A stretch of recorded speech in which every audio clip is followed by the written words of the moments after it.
Bueno, muchas gracias, doctor Baer, por sus palabras. Y vamos, lo voy a hacer desde aquí, gracias. Y bueno, pues vamos a hablar hoy sobre el apoyo a la lactancia materna en la unidad neonatal, fundamentalmente para los más chiquititos, los menores de 1.500 gramos. Realmente hablar de los menores de 1.500 gramos es, de alguna manera hay que tomarlo como un marcador. No es que los otros niños no importen, es que quien está apoyando bien la lactancia materna en el niño de 1.200 gramos y en el niño de 800 gramos está haciéndolo muy bien seguro con el de 2 kilos o con el de 200 que tiene que estar por algún motivo también ingresado. O sea que de alguna manera nos focalizamos en el grupo más complejo porque si trabajas bien en el grupo complejo vas a trabajar bien en los otros niños que ingresan también en la unidad neonatal. Cuando el principio de la historia, cuando veíamos ayer, es un parto normal con un niño que está en su madre en piel con piel y bueno, pues todo va más fácilmente, aún así sabemos que para que las lactancias tengan éxito, pues tenemos que trabajar todos con las mamás, aun en los casos de los niños que nacen sanos y sin problemas.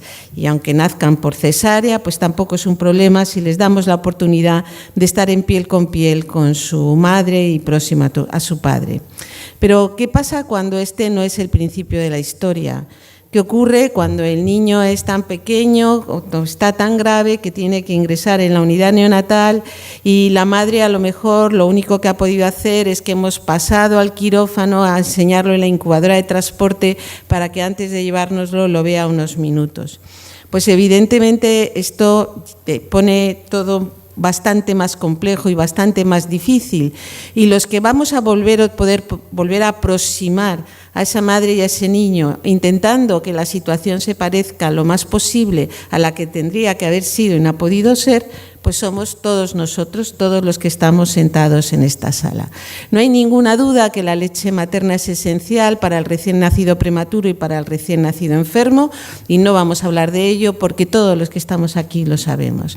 Pero hay dos grandes diferencias cuando el niño no puede quedarse con su madre. Por un lado, ese niño está separado, está dentro de una incubadora y puede estar en periodos en contacto piel con su madre o con su padre, pero existe la separación porque hoy por hoy pues en las unidades neonatales, en la inmensa mayoría de las unidades neonatales no tenemos una cama al lado para que esté la mamá las 24 horas del día cerca de su hijo.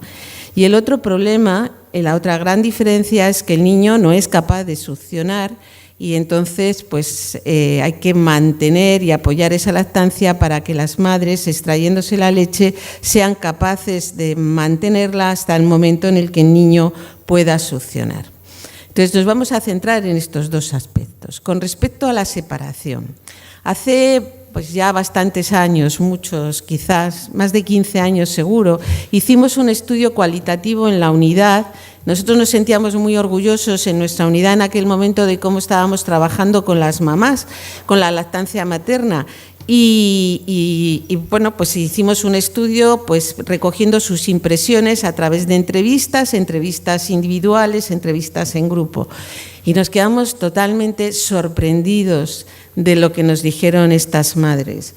Y nos hizo reflexionar mucho. Solo os pongo aquí alguna que decían, pues quieren tu leche, pero no te dejan estar con tu hijo. Y fijaros cómo pinta un hermano a la madre y al niño en la unidad neonatal, a su hermano. Entonces, fijaros dónde está la madre, fijaros dónde está el niño, ya no están que están separados en la distancia, sino están como en dos islas diferentes y además a distinta altura. No hay nadie que diga más verdad que los niños, o sea, este dibujo de este hermano lo dice todo, no estábamos haciendo bien las cosas en la unidad neonatal. Si un niño de 4 o 5 años estaba viendo así la situación de su madre y de su hermano, es que algo no iba bien. Y si una madre nos estaba diciendo, quieren tu leche, pero no me dejan, y nosotros en aquel momento nos considerábamos de puertas abiertas, pero éramos de puertas abiertas, pero era que se iba a aspirar del tubo, había que salirse, que iba a recolocarse la CEPAP, había que salirse, que la enfermera iba a hacer una extracción, había que salirse. ¿Qué pasa? Que un niño está en la UBI y se le hacen muchas cosas a lo largo del día, al final los padres pues no podían estar. Entonces, claro, caímos en la cuenta de algo tan obvio, que es que la lactancia materna es cosa de dos. Entonces, claro, que nosotros estamos pidiéndole leche a las madres y no estamos ofreciendo que esas madres estén cerca de su hijo, pues estamos obviando lo más elemental y que sabe cualquier persona, aunque no sea una persona que se dedique, no sea un profesional de la salud. Se nos había olvidado eso. Y entonces, bueno, pues como comentábamos ayer, pues como justo coincidió que empezamos a trabajar con todo esto de los cuidados centrados en el desarrollo, pues para evitar el estrés del niño y favorecer su desarrollo emocional. Y dentro de los cuidados centrados en el desarrollo, pues tenemos cuidados que cuidan lo que se llama el macroambiente, que es la luz y el ruido, que ayer lo vimos un poquito, y luego lo que llamamos cuidados del microambiente, que tiene que ver con la posición, las sensaciones táctiles, el control del dolor del niño, por supuesto la participación de los padres y por supuesto la lactancia materna, que está también en el microambiente. ¿Qué pasa? Que trabajando con todo esto, pues bueno, ¿qué veíamos? Que por un lado tenemos los estímulos que recibe el niño pues intraútero y luego los que reciben cuando están en la incubadora, y evidentemente pues no pueden ser más diferentes. En el ruido, en la luz, en los olores, en los sabores, el niño intraútero está tragando líquido amniótico continuamente, lo metemos en una incubadora y ya no traga nada. El tacto, el movimiento de la madre que estén flotando en el líquido, y algo esencial, que es que la madre y el niño están conectados porque están por los biorritmos de la madre, influyen en el feto y modulan todo el sistema hormonal del feto. Cuando el niño está en la incubadora ya no hay ningún tipo de modulación con nada. Sabéis que todos los aspectos hormonales son esenciales para el establecimiento de la lactancia materna.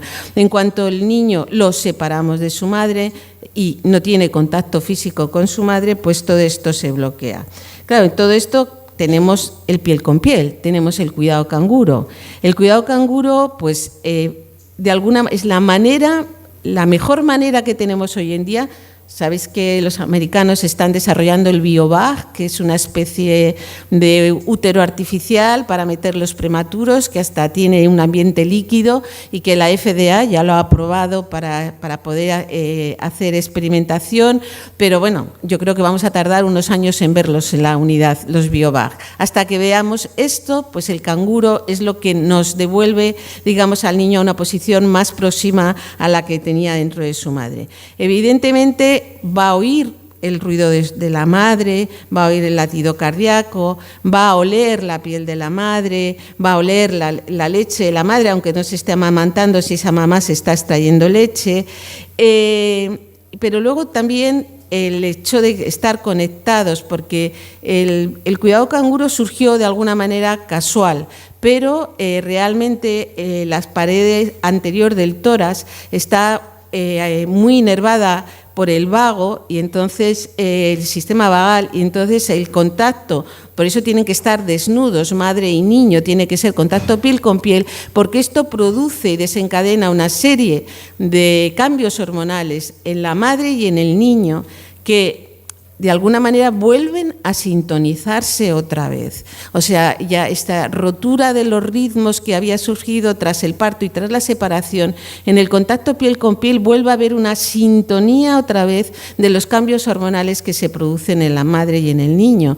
Es casi, bueno, pues una cosa casi, que podríamos decir, casi milagrosa, pero realmente se ocurre, y sabéis que de esto hay bastantes estudios que se ven cómo se modifican los niveles hormonales en la madre y en el niño, y desde luego en el momento de estar en el piel con piel esto pues cambia y vuelve a parecerse un poco a la situación que podía haber intraútero. Así que, lo comentaba ayer muy brevemente, los ingleses de la Agencia de Calidad hicieron en 2009 un estudio exhaustivo de cuáles de todo lo que podemos hacer en la unidad neonatal, qué es lo que es más eficiente desde el punto de vista, además también desde el punto de vista económico, o sea, sin perder de vista tampoco los aspectos económicos.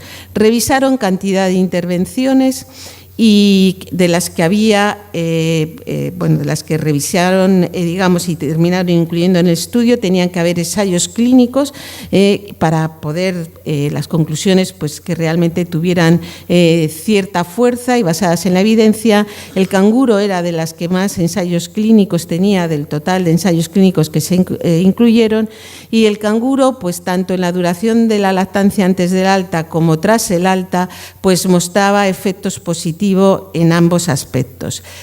Concluía esta revisión que los efectos del cuidado canguro sobre la lactancia en los países desarrollados pueden definirse con bastante confianza y que incluso periodos cortos de contacto piel con piel aumentan la duración de la lactancia después del alta hasta un mes en niños de muy bajo peso que tenían ciertos, o sea, que cuando se empezó a hacer el piel con piel estaban estables. Ellos hacen una recomendación clara que los niños de muy bajo peso que están en situación de estabilidad, y definen la estabilidad como que no tienen drogas vasoactivas y que permiten la transferencia al cuidado canguro sin desaturarse y sin otros signos de inestabilidad, deben de estar al menos 1 o 2 horas diarias en contacto piel con piel. Si uno quiere promocionar la lactancia materna en la unidad, esta es la piedra angular. Y esto, la agencia de calidad inglesa, cada vez que vuelve a sacar una publicación que tiene que ver, digamos, con la lactancia materna, vuelve a referirse a esto como lo mejor que uno puede hacer para promocionar la lactancia materna en la unidad neonatal. Y además tiene un efecto dosis-respuesta. Cuantas más horas está el niño en canguro, mayor es la producción de leche de la madre. Quedan algunas cosas por saber, o sea, bien, siempre tienen que quedar cosas por saber, porque si no la vida sería muy aburrida. Entonces, pues queda por saber el papel que puede tener el cuidado canguro en la lactancia materna cuando se empieza en niños que no están estables, sino que están inestables, y también el papel que tiene en el inicio de la lactancia, en cuando se inicia la producción de leche, que eso tampoco está todavía tan bien establecido. Entonces, bueno, pues vamos a ver, ya sabemos que si queremos cuidar la lactancia materna en la unidad tenemos que hacer cuidado canguro. Yo antes estaba sentada por allí en la sesión anterior y me comentaban, pues, las personas que estaban cerca me decían, es que en la terapia intensiva es imposible poder hacer cuidado canguro. Pues si un niño está en terapia intensiva 20 días, pues hombre, para promocionar la lactancia materna está bien que se empiecen intermedios, pero desde luego los 20 primeros días son absolutamente claves. O sea, es que el que un niño esté en terapia intensiva no puede ser disculpa para que no pueda estar en canguro. Y como decía el doctor antes, claro que hay niños que están inestables, chocados y tal. Como yo digo, uno no puede empezar la casa por el tejado, no se va a poner con el niño de 500 gramos inestable, con drogas vasoactivas, a sacar ese canguro. Pero todos tenemos niños de 1.100, 1.200, 900 gramos que están con su CPAP, que están perfectamente estables y que es que en canguro están mejor, porque cuando lo que uno hace es bajar la FiO2, en cuanto están en canguro, al niño le bajan las necesidades de FiO2. Pues entonces no podemos esperar a que el niño esté intermedios, porque, bueno, mejor que nada es, pero desde luego para el apoyo a la lactancia el punto esencial son los primeros días, semanas de vida. Entonces, ¿qué pasa con el cuidado canguro? Por ejemplo, ¿qué pasaba en Europa hace unos años? Este estudio lo hicimos en 8 países europeos y aquí queda representado en este gráfico, pues cuándo se podía hacer el canguro. Era el canguro sin restricciones, todas las horas del día que se quisiera, madres y padres, y como veis, pues Suecia, Dinamarca, pues como casi todo en todos estos aspectos, pues es todos los días, todo el tiempo, madre y padre, sin ningún tipo de restricción. Y España en ese momento, pues había bastantes unidades que ponían restricción horaria para el canguro, más en los padres que en las madres. Y bueno, entonces cuando tuvimos estos resultados, antes de hacer la publicación, pues a uno de los autores se le ocurrió pensar, cuando vimos esto, pues a lo mejor depende de los recursos que se tienen. Claro, a lo mejor quien tiene más recursos hace más canguro porque tiene más enfermeras, más sillas, más de todo, y el que tiene menos recursos es el que menos canguro. Entonces se hizo un estudio estadístico complejo que se representa en este gráfico, y entonces en esta esquina están pues los que hacen mucho canguro y tienen muchos recursos. Luego hay países como Holanda que hace mucho canguro y no tenía en ese momento tantos recursos, era una encuesta en muchísimas unidades. Pero es que luego pues hay países que tienen muchos recursos y hacen muy poco canguro. El análisis global de todo esto, ¿qué era? El análisis global era que el hacer o no hacer canguro no era una variable que dependiera de los recursos que tenía en la unidad, ni de los recursos materiales ni de los recursos humanos, en Europa. Entonces, bueno, pues parece que el no disponer de muchos recursos pues no puede ser, al menos una disculpa muy fácil para no hacerlo. Entonces, el cuidado canguro, pues lo primero de todo es, desde luego, disfrutarlo, porque, como sabéis, muchas madres y muchos padres te dicen: dejé de estar angustiado, el primer momento en el que sentí padre o me sentí madre fue en el momento en el que lo tuve en cuidado canguro. O sea, que ese es el objetivo más importante, compartirlo con otros miembros de la familia, como decía esta niña que decía, este es el tiempo de equipo, aquí volvemos a ser un equipo, que es cuando estaba pues la mamá con la hermana y bueno, el papá que hacía la foto. El canguro permite la interacción, sabéis que para la vinculación es esencial la interacción, para que haya vínculo se necesita contacto físico e interacción. Del vínculo sabemos pocas cosas, pero algunas sí sabemos. El vínculo requiere contacto físico e interacción. ¿Qué es interacción? Interacción es que la madre crea que su hijo está haciendo algo porque sabe que es ella. Esta mamá pues está creyendo que su hijo está con los ojos abiertos porque sabe que es ella y la está mirando. Para que en canguro los niños abran los ojos tiene que haber un ambiente de penumbra, porque sabéis que el reflejo pupilar no está hasta las 34 semanas. Entonces, si los tenemos con una luz enorme en la unidad, pues es como cuando a nosotros nos pone el oftalmólogo gotas para dilatarnos, un midriático, y que al salir a la calle nos tenemos que poner las gafas de sol. Pues es que a los prematuros los tenemos así siempre, no son capaces de contraer la pupila hasta casi la 33-34 semana. Entonces si sacamos en canguro y queremos aprovechar todo, lo que tenemos que hacer también es tener un ambiente de penumbra. Luego, pues ayer me preguntaban, ¿y cuándo se cogen al pecho los niños? ¿Cuándo? Pues cuando están en canguro lo deciden ellos, no lo decidimos nosotros. Entonces esa es otra gran ventaja, que si no es muy complicado. ¿Cuándo van a empezar a mamar? ¿Cuándo se le pone al pecho? Tú deja que haga canguro y eso te lo resuelve el niño solo, no tienes tú que hacer protocolos, y ellos saben cuándo se van a enganchar al pecho. Ayer mostraba también esto, pues de voluntarios para cuando los padres no pueden estar, que el hecho de que estén haciéndose procedimientos pues no evita que se pueda estar haciendo canguro en otro puesto la mamá. Los hermanos también participan en el canguro, los procedimientos dolorosos se hacen en cuidado canguro. Aquí otra muestra, aquí se está poniendo una inyección.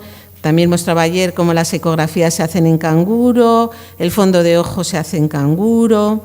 Esto hay que reconocer que nuestras oftalmólogas son unas artistas, pero ahora prefieren hacerlo en canguro porque dicen que el niño está mucho más a gusto y que lo hacen mucho mejor. Pues cualquier inyecciones, lo que haya que poner, y también estubamos si podemos en canguro. Cuando a un niño se le estuba, en general, como ahora los niños están muy poco tiempo intubados, pues la mamá a veces todavía no ha podido llegar a la unidad. Casi todas las estubaciones que hacemos en canguro las hacemos con el papá, porque es quien tenemos disponible. Y bueno, pues también mostraba cómo la mayoría de los niños que fallecen en canguro. Esta niña era María, una niña con una asfixia, y este niño es Víctor, que es un gran prematuro. Pero volvemos a que lo que hay que hacer del canguro, sin duda ninguna, es disfrutarlo. Con respecto al canguro, además de promocionar la lactancia materna, además de ser un estupendo método analgésico, además de que va a mejorar la tolerancia digestiva, todos los beneficios que hemos comentado, pues este ensayo clínico que se llevó a cabo en Israel, cuando se siguieron los niños hasta los 10 años, vieron que había menos trastornos del comportamiento y menos trastornos emocionales en el grupo que había hecho Canguro. Este fue el primer estudio. Luego, pues aquí está la doctora Charpak, que en nuestra unidad hace años que la visitó. Luego, pues sea del grupo de la doctora Charpak, han publicado los resultados a 20 años del primer ensayo clínico de Canguro. Está publicado el año pasado. Se ve que a 20 años se mantienen, y aquí han mostrado solo parte de los resultados que tienen, porque tienen hasta resultados económicos. El grupo de niños que hizo Canguro, cuando tienen 20 años, los que están trabajando tienen hasta doble salario por hora que los que no hicieron Canguro, y tienen efectos en el desarrollo emocional, pero lo que es esencial es el efecto en la familia, en la estabilidad familiar. Esto no lo esperaban ni los propios investigadores. Y además, como dice la doctora Charpak, era mal Canguro, porque eran 15 días de Canguro, sin más, lo que se hizo. Y el efecto en las familias pues perdura 20 años después. Volviendo a la otra diferencia, ya hemos hablado de la separación, pues la otra diferencia es que el niño pues todavía no puede succionar, o al menos no puede succionar con la eficiencia suficiente para mantener la lactancia, y no nos queda más remedio que extracción. Nosotros ahora mismo, como ya ahora mismo se usa tanto la CPAP, pues al principio no sabíamos qué hacer, pero luego, pues como de vez en cuando volvemos a los países nórdicos y allí veíamos que ellos los dejaban mamar con CPAP y tal, pues nosotros dijimos, pues a ver qué pasa, y pues no pasa nada, pues maman aunque estén con CPAP y incluso con BiPAP, o sea, ciclada, y bueno, pues eso ya se ha convertido también una pauta en nuestra unidad. Entonces, ¿qué ocurre? Pues que claro, la mamá tiene que extraerse la leche. Nosotros tenemos que recoger esta leche, hay que almacenarla, hay que registrarla, luego hay que preparar las alícuotas para cuando se le vaya a dar al niño, y luego finalmente hay que administrarla.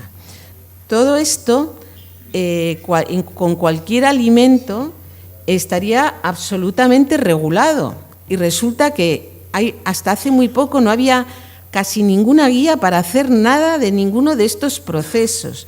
Y claro, estamos haciendo que las madres hagan un esfuerzo titánico, como es mantenerse la extracción durante tanto tiempo. Si todo este camino ya, después de la extracción, que nos compete a nosotros, no lo hacemos de manera adecuada, al final no sabemos lo que le estamos dando al niño. Entonces nosotros tenemos que estar a la altura de las madres. O sea, las madres hacen un esfuerzo tremendo, y nosotros todo este camino de conservación y cuidado de la leche que se ha extraído la madre tiene que ser extremo, porque tiene que llegar la leche en las mejores condiciones al niño, porque si no, a lo mejor no merece la pena todo lo que estamos haciendo. Para esto es fundamental en que en cada unidad haya una guía clínica paso a paso de qué es lo que hay que hacer. Aquí, bueno, no he puesto, creo que luego tengo puesta la nuestra, no sé de exactamente qué es lo que hay que hacer, cuáles son los puntos críticos, qué es lo que hay que evitar en cada uno de los pasos de la extracción. Nosotros no fuimos conscientes de todo esto hasta que empezamos a trabajar con el banco de leche. Cuando empezamos a montar el banco de leche, pues un día en una de las reuniones que tenemos de equipo dijimos, ¿no? Qué absurdo, estamos dando las instrucciones a las mamás donantes, que se tienen todo lo que tienen que hacer y tal para que la leche llegue en condiciones óptimas, y resulta que las mamás que se extraen leche para sus propios hijos, que en España pues se da sin pasteurizar, o sea, se congela si no, el niño no la puede tomar, pero desde luego no se pasteuriza. Digo, no sabemos cómo, o sea, lo cuidamos mucho menos. No tiene sentido, porque al final la mejor leche para los niños es la de su propia madre. Entonces empezamos a aplicar parte del conocimiento del banco de leche también pues para la leche que se extraían las propias madres. Lo primero que empezamos a pensar, la extracción sabemos que es una tarea difícil. Y no lo sabemos solo nosotros, sino porque este trabajo que os comenté cualitativo que habíamos hecho hace unos años, nos decían las mamás, sentía que los biberones, imaginaros, que llevaba con mi leche eran como un impuesto revolucionario. Si quería sentirme buena madre, debía pagar con biberones de leche de madre. Esto es terrible, que hiciéramos sentirse así a las madres. Entonces, en ese momento estábamos obsesionados con la leche, como os comentaba, pero estábamos cuidando regular a las mamás. Otra madre nos decía: el fracaso, el éxito de mi vida y de la de Blanca parece que dependa de los centímetros de leche que sea capaz de poner en cada biberón. O sea, esto no puede ser. O sea, no podemos hacer recaer esto de esta manera en las madres. Utilizar en casa cada 3 horas la máquina ruidosa me parecía un calvario, me recordaba continuamente la ausencia de mi hija. Entonces, claro, pues nos dimos cuenta de algo que se da cuenta cualquiera, pero a nosotros se nos había olvidado. La leche en sí misma no puede ser el objetivo. El objetivo es la mamá y su niño. Y si cuidas a la mamá y cuidas al niño, al final vamos a tener leche. Cuando intentamos ver entonces, ¿cómo les decimos a las mamás que se tengan que extraer la leche? ¿Cuál es la manera, dónde, mejor, cómo hacerlo? Pues sí, encontrábamos que con sacaleches de doble bomba pues se extrae más cantidad de leche, encontramos algo de información, pero no sabíamos en qué momento era mejor, en qué sitio. Entonces, al final, pues con algunas enfermeras y algunos médicos del equipo hicimos este estudio. Y entonces, en este estudio, que miramos bastantes cosas, lo que hacíamos era que a las madres les dejamos extraerse la leche donde ellas querían. Solo se tenían que comprometer, las que quisieron entrar en el estudio, a que al menos 2 veces a la semana se extraían leche en canguro, que eso era lo que no habíamos hecho hasta ahora, o sea, mientras tenían al niño en canguro. Entonces, se podían extraer la leche en casa, se podían extraer la leche en el hospital, en la habitación que en aquel momento teníamos para la extracción de leche, pero también, que esto lo teníamos en el hospital, en otra habitación, también se podían extraer en proximidad al niño, es decir, al lado de la incubadora, en cuidado canguro, inmediatamente después del cuidado canguro, o la madre se extraía la leche al lado del papá y del niño cuando el papá estaba haciendo canguro con el niño. Entonces, ¿qué encontramos? Pues que la práctica que hasta ese momento era más habitual en España, que era irse a mandar a las mamás a que se extrajeran la leche al cuarto que hay para eso en la mayoría de las unidades, pues cuando se ajustaba, porque esto es un análisis de medidas repetidas, porque cada madre entraba varias veces con varias extracciones, y entonces ajustado por madre encontrábamos que había, cuando se extraían en otra habitación, la media de extracción eran 87 centímetros por extracción. Cuando lo hacían inmediatamente después del cuidado canguro, que era lo más favorable, al lado de su hijo, el volumen de leche era 117 centímetros, 30 centímetros de diferencia por cada extracción. Entonces, el canguro, que era la siguiente cosa más favorable, siguiente método más favorable, simultanear el canguro con la extracción de leche, pues daba un poquito menos, pero desde luego mucho más que estando en otra habitación. El canguro, al extraerse la leche en canguro, a algunas mamás les resultaba complicado, porque mantener al niño en canguro y extraerse la leche, otras mamás lo acogían muy bien, porque venían a la unidad, podían estar poco tiempo, y entonces digamos que hacían 2 cosas a la misma vez, y entonces se sentían bien. Entonces nosotros ahora mismo, nuestro consejo es extracción inmediatamente después del canguro. Y para las mamás que no tienen mucho tiempo para estar, entonces en canguro. Y yo ayer lo comentaba, que me sentía... De este trabajo me siento especialmente orgullosa, porque está en el Up to Date, está ya como recomendado con la referencia de este estudio, que el método mejor para extraerse la leche es en el momento inmediatamente después de terminar de hacer canguro con el niño y al lado del niño. Entonces esto, pues cambiamos todo, y la habitación que teníamos para que estuvieran para extraer la leche, la convertimos en una sala de padres para que pudieran estar, comer, llamar por teléfono, estar allí tranquilamente, y pues desapareció. Nosotros tenemos mucha población árabe, y que las mamás hagan canguro y extraerse la leche pues allí en la sala común, porque tenemos UBIs con 5 puestos de intensivos, pues al principio era un conflicto, Pero ahora, bueno, pues buscamos biombos, que eso es algo muy barato, y entonces es curioso porque empiezan con el biombo, pero luego llega un momento que como son ingresos tan largos se termina normalizando y hasta el padre árabe musulmán, que es el que pone problemas, pues ya deja de importarle que su mujer pues esté extrayéndose la leche o haciendo canguro pues allí. Pero luego pues aquí hay muchísimos pasos. Y claro, nos preocupamos de la seguridad, pero es que no nos podemos olvidar de la calidad, porque si hacemos todo esto es para que llegue un alimento de calidad al niño. Entonces, ¿qué es lo que hemos visto? Pues, por ejemplo, pues que hay muy poco acuerdo en lo que hay que hacer con la leche durante el ingreso. Suecia, que tiene unas guías, es el primer país que tuvo unas guías nacionales de cómo manejar la leche de propia madre en la unidad neonatal. Pues con las guías ya vigentes hacen una encuesta y, por ejemplo, sobre si hacen análisis nutricional, sobre cuánto tiempo la tienen en congelación en la unidad como máximo, pues ya veis que pues unos hacen análisis nutricional una vez a la semana, otros a semanas alternas, unos las tienen 3 meses. O sea, incluso con unas guías nacionales, pues la dispersión de prácticas es enorme. Imaginaros en la mayoría de los países que no tenemos guías, pues probablemente pues hacemos cosas muy diferentes. Esto es también con el tiempo de congelación para evitar la transmisión del citomegalovirus. Pero además lo que nos dimos cuenta es que estos son estudios que ya están hechos también en nuestra unidad, es que cuando la leche está congelada, por poner un ejemplo de este estudio, cuando la leche está congelada, la leche no está inactiva, la leche está activa, porque hay enzimas que no se inactivan con la congelación. Con este estudio, la doctora García Lara de la unidad lo que demostró es que, por ejemplo, la medida de la grasa antes de la congelación y después de la congelación es diferente. Entonces diréis, ¿cómo se va a esfumar la grasa durante el tiempo de congelación? No, la grasa no es que la lipasa sigue actuando, estando la leche congelada, y transforma los triglicéridos en ácidos grasos.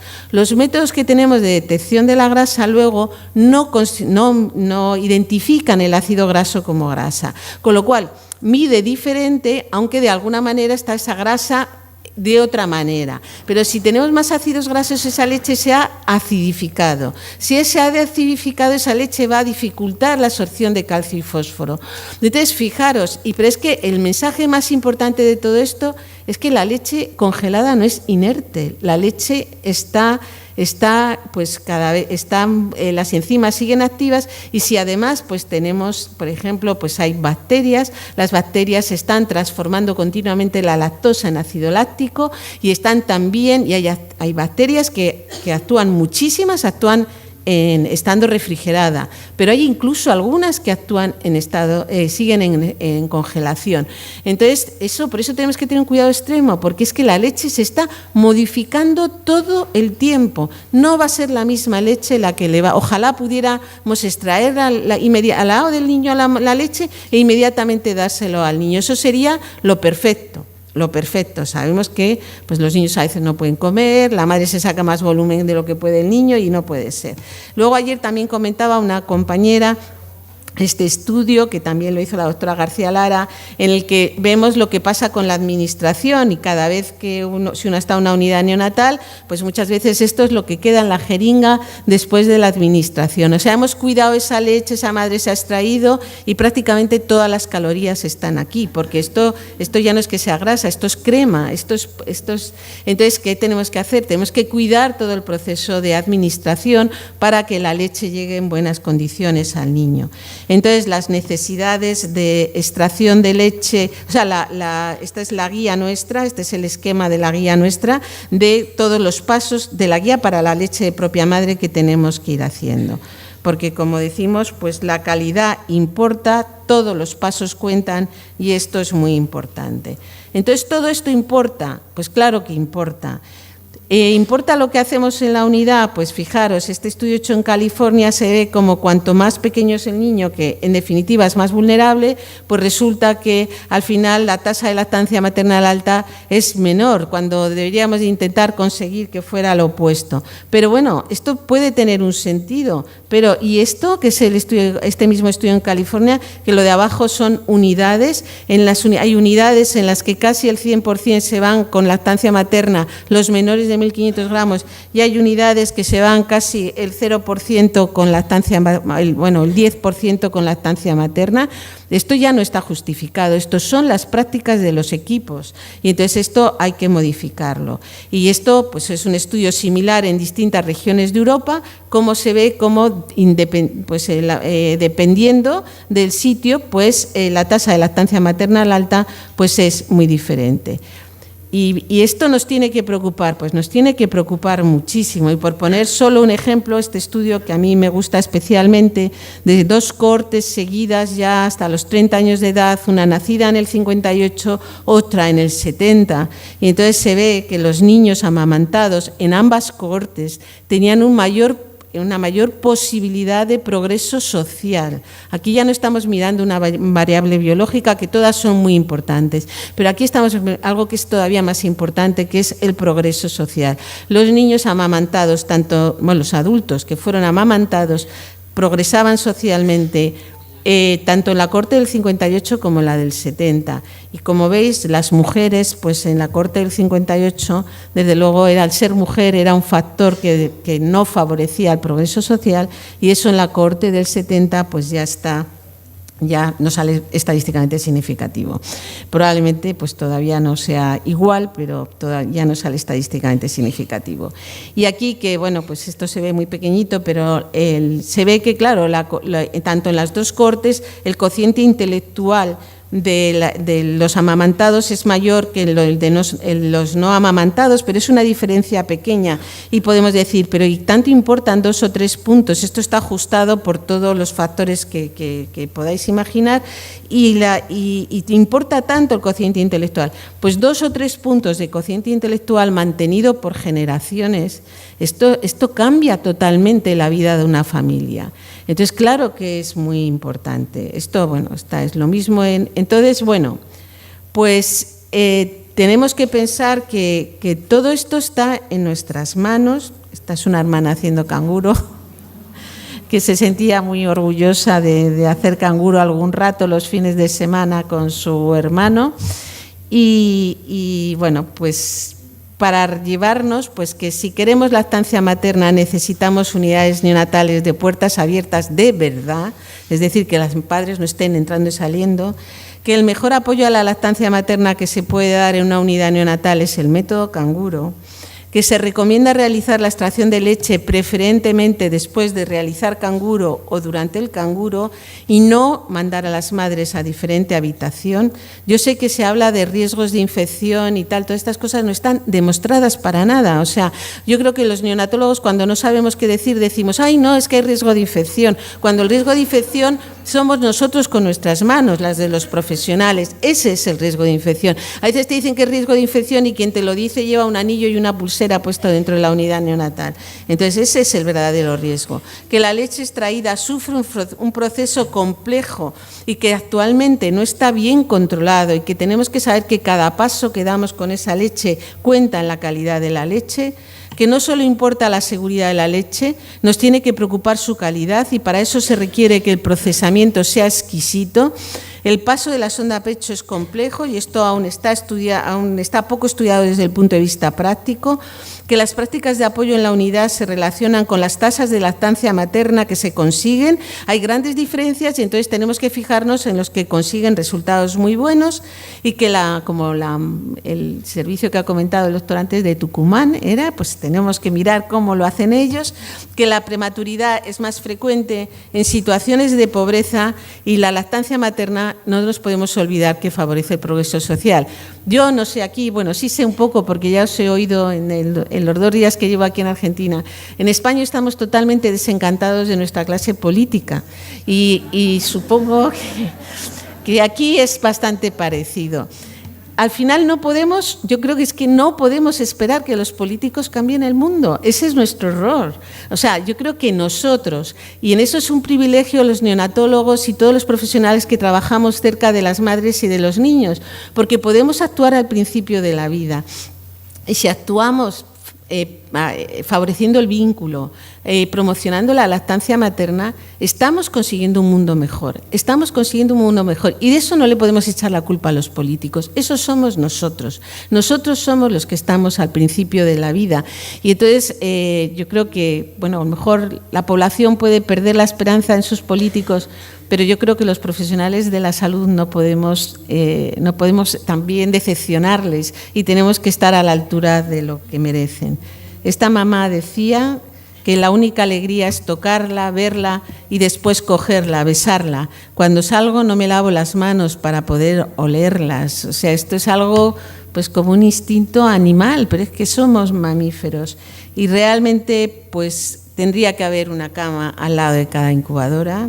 Y hasta que no consigamos esto, no podremos parar. Y esto es mi culpa. Nada más.